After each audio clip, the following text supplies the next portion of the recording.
Drive us to be our best selves. It's because of you we innovate and push forward. A Caribbean bank serving the Caribbean for almost 2 centuries. Call or come in and talk to us about your goals today. Republic Bank, we're the one for you. 3,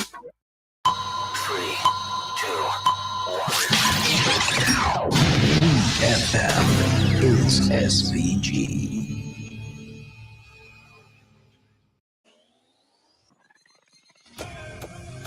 Rise and shine.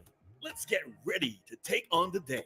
Activated Mornings on WEFM 99.9 is on now.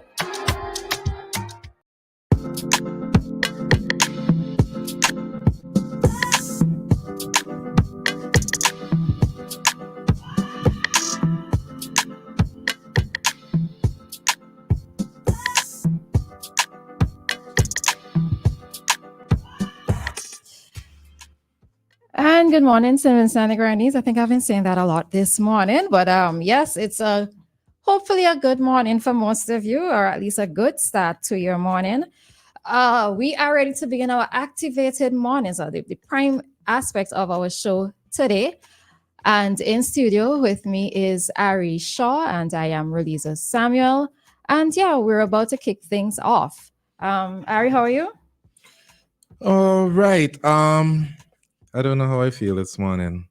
I just feel like Miller House and Staff House just on a mission to embarrass me. And like, I need to start minding my business when it comes to the grammar school, high school sports. Yeah, well, this was what I was telling you. All you need to do was join with the yellow team, you know, Loki and Muffet. But all you buy standard points yesterday. How did we buy standard points? All you buy ads and horse and Hummer and artists and all that money going to waste. All you should go feed the poor. Go feed the poor in St. Vincent. Hold on.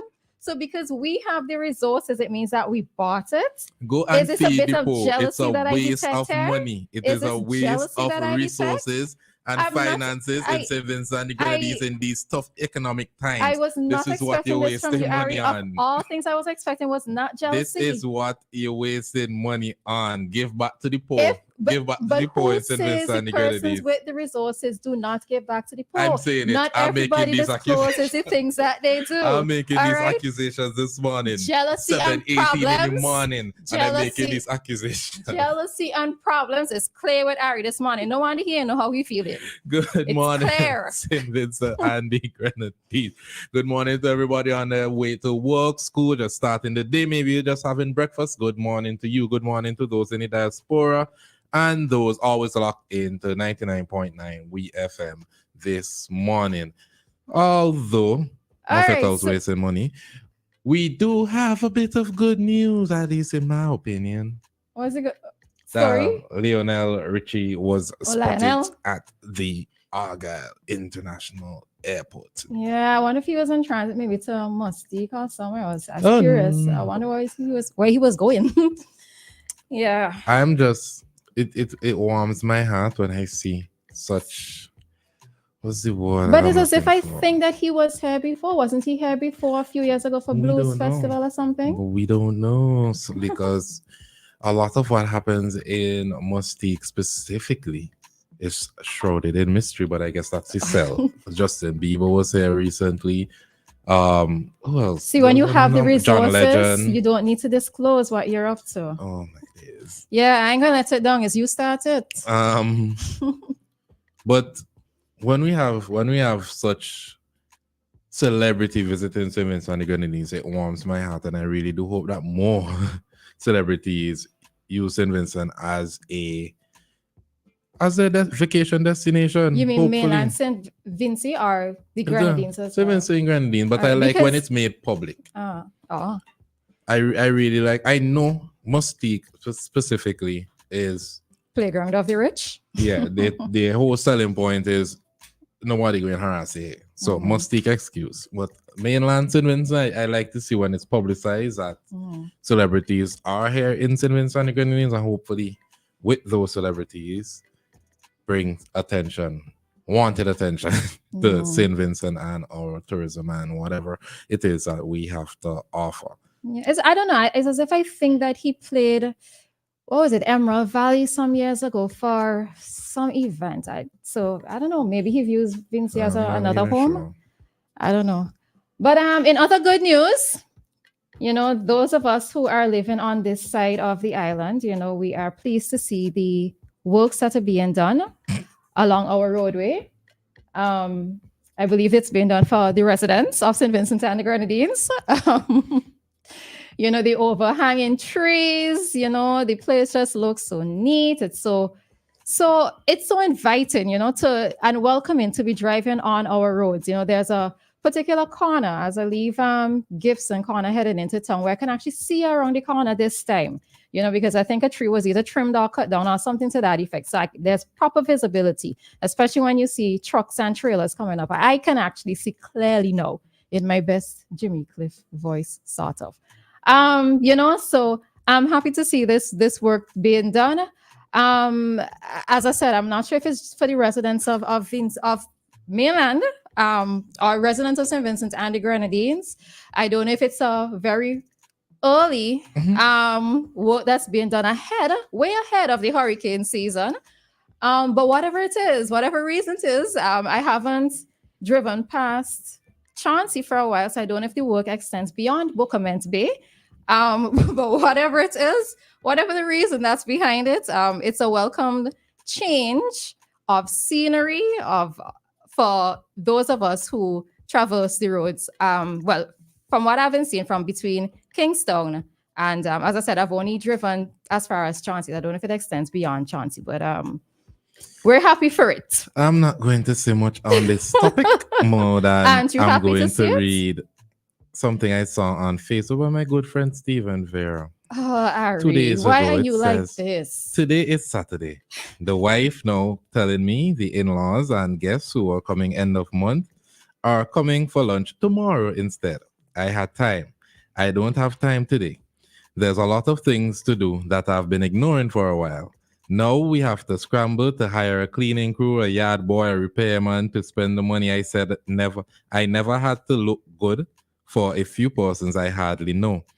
If I did study me head, I would have had to do now. All I would have had to do now, is find the cook. Yes, find the food to cook. What am I? I'm just gonna leave that right there. In other news, aren't you happy to have a clean house? Why are you like this? In other news, aren't you happy to have a clean house? I ain't going into it. I just want to leave that right there. In other news, in other news. So, Central Kingston MP Sinclair Leacock says he will oppose any effort to remove vendors from the section of Middle Street between Jack's Enterprises and Heritage Square. He said, once I'm a part of an NDP, New Democratic Party government, and NDP will be in government, make no bones about that. The area of Middle Street from Jack's all the way up to Heritage Square will be vendors' paradise. The opposition lawmaker said this on Wednesday on the New Times, his party's daytime show on Nice Radio. Leacock said a vendor told him that her understanding was that the government was preparing to remove vendors from the area. But Leacock, who is vice president of the NDP, said that both of his parents were vendors and he will stand with vendors. It will be a mall. It will be set aside for small itinerant vendor, indigenous vendor, man, woman, child who want to make an honest living to ply their trade. Leacock said that he is old enough to remember that most of the stores in Middle Street were owned by Vincentian business people. Now, there's more to the story, but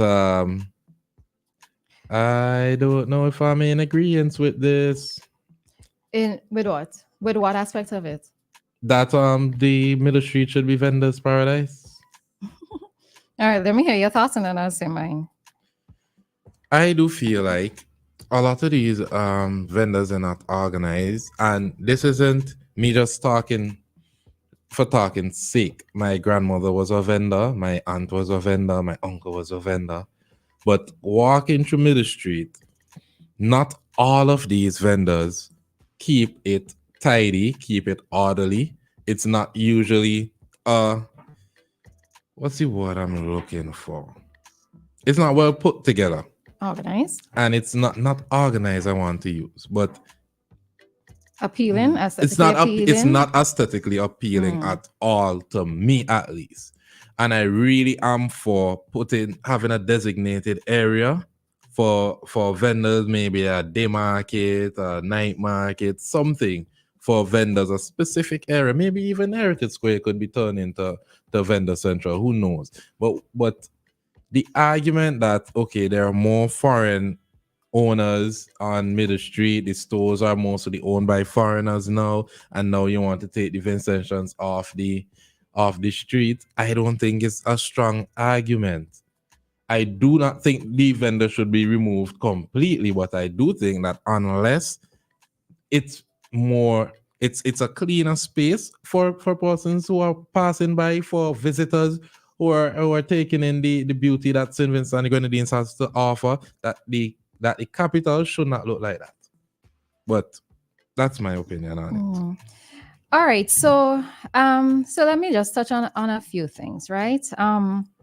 One of the things that I have noted with some of the vendors in Middle Street is that some of the tables that have been set up are not even necessarily, let's say, are not necessarily independent vendors selling.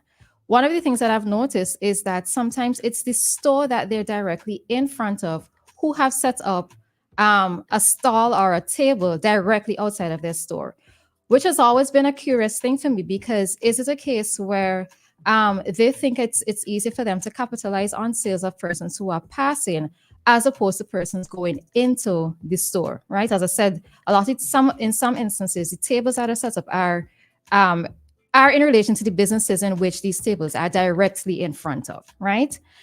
One of the other challenges I think we face in this entire discussion of removing vendors from Kingstown. Now, for me, the thing of it is that Middle Street isn't really vehicular. It's not, vehicles don't drive through there as much, right? Vehicles do pass, yes, especially if they have to offload or pick up garbage, etc. But they don't necessarily pass through there a lot. So I actually do not necessarily have a problem with the vendors setting up in Middle Street, because as we noticed, renting spaces in town to conduct business isn't cheap, right? Many of these persons are trying to find a way to be self-employed. Those who actually have, let's say, things coming in barrels, etc., they are trying to find a way to become self-employed. It is not possible for the government to employ everyone, right? And Kingstown is still the central business district of our country, right? One of the things that we've talked on in this program before is the need to decentralize, so that persons don't necessarily feel the need to have to come into Kingstown to conduct business or to be able to purchase items, right? Some may think that it's cheaper to buy it in town, which is why they come here, or because they have to conduct other business, they pick up things in town one time. I do think that it's a challenge to be able to say we're going to get rid of the vendors in town, because I'm looking at the issue of unemployment, which may happen for those who actually own the tables that they're selling from, right? Not those who selling on behalf of the stores. I think one of the other points that Mr. Leacock raised, now I noted that I have not seen any discussion with regards to the removal of persons from Middle Street anywhere else, right? So these are just his words that we are quoting based on the Eyewitness article. But he goes on to say something else, one by one, because perhaps I may not venture there. For more reasons than one, they couldn't hold on to their so he's talking about, let me go start again. Leacock said he's old enough to remember that most of the stores in Middle Street were owned by Vincentians business people. I remember the who is who of Kingstown ran business in Kingstown. One by one, because perhaps I may not venture there, for more reasons than one, they couldn't hold on to their investment. They have literally lost all of their business presence in stores to another group who are welcome, underscored guests in St. Vincent and the Grenadines, be they Lebanese, be they Syrians, or whatever they are, or wherever they are. You are welcome. Some of them are naturalized, some of them are born here, and many of them are equally my friends, Leacock said. So quick question, the reason he said have literally lost all of their business presence. Modern Store is Syrians, Lebanese. Modern Place, sorry, Lanes is Okay, Syrians, so Lebanese. he's not saying so. Okay, so this is the conversation I was going to get into now, right? What we have noticed is that over the years, we are seeing less and less of a Vincentian presence, and I probably need to say Black Vincentian presence in Kingstown. A lot of these stores or a lot of the buildings have either been bought by other persons. They originally owned by Vincentians, but have been bought by persons of other descent, or they are now being rented to persons of other descent. And by other descent, I mean Syrian and the Lebanese, or even in a few instances, the Chinese or Asians. I'm casting Chinese with the Asians, right? And it's a discussion that I've had with several friends before in the context of the challenges that many Afro-Caribbean Vincentians or Afro-Vincentians have in being able to rent spaces, especially ground floor spaces within Kingstown. Now, I cannot necessarily fault a Vincentian owner who would have previously had a building for selling to persons of other descent, right? Because as it goes with business, you are here to make money. And if these persons can bring forth the money, then so be it. But what it is that I've been noticing, or what it is that we've been noticing, is that there has been a drive out of persons who can be able to, as in Afro-Vincentians, who can be able to afford spaces within Kingstown, particularly ground floor spaces. And I don't know how many of you may think like I do. There are times when I see a space being renovated, and then afterwards to see that it's another quote unquote Syrian store, right? We're not necessarily seeing that presence of other businesses within Kingstown. We're not seeing a presence of the Afro Vincentians owning or occupying these spaces. So it is just something that we have to look at. Now, in me saying all of this, please do not take it to mean that I have an issue with the Syrians, the Lebanese, or even the Asians having businesses in Kingstown. The point is that I'm making, and which is what Mr. Leacock also said as well, is that many of these persons have become naturalized Vincentians, or some of them are actually Vincentians. Many of us would have gone to school with several of them, you know, so they are by right Vincentians as well. But I think when you look at the faces of who actually owns the businesses and the type of businesses that are in Kingstown, we're not seeing a diversity in the offerings, as well as the persons who actually own them. Yeah, so we'll have to stick up in here. Maybe we continue the topic after traffic talk. But coming up next, we have our traffic talk this morning, and following traffic talk, activated mornings will return, or we'll continue this discussion.